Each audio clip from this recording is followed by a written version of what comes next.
Most law firms, when I start asking about leads, they say, oh, let me see how many appointments I have on the calendar. And I said, what about the people who don't set appointments? And they say, they don't set an appointment, we don't keep track of them. Well, there's problem number one. We have to track every single piece of information about every single lead every single time, and we have to identify the qualified leads from the non-qualified leads, because if you're doing any type of advertising, you're going to get some non-qualified leads. And if they go into this non-qualified list, then you can decide what you want to do with them. And then there are two basic options. They set an appointment, they don't set an appointment. If they do set an appointment, we want to send a reminder sequence. If they don't set, we're going to start what's called a follow-up sequence. This appointment is going to talk about why they should set an appointment even though they chose not to set it the first time. So we want to make sure we have as many ways to follow up with them as possible, using language about no-shows, about why they didn't show and why it's important that they should show.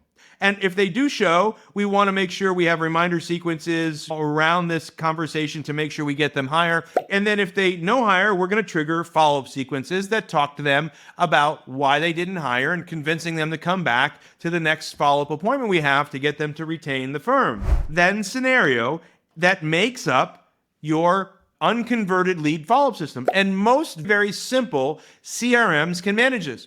To be clear, most practice management software, some of them have grown, but they're not built to manage and automate communication to prospects, and so they don't have really great reporting capabilities. Because all this is really what we call the PCLC, Perfect Client Lifecycle, PCLC, Perfect Client Lifecycle.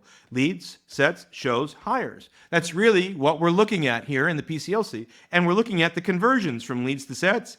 And when we get this right and we maximize conversions, we maximize income. And when we run the reports, what we can find is that a lot of the people that retain the firm originally said no.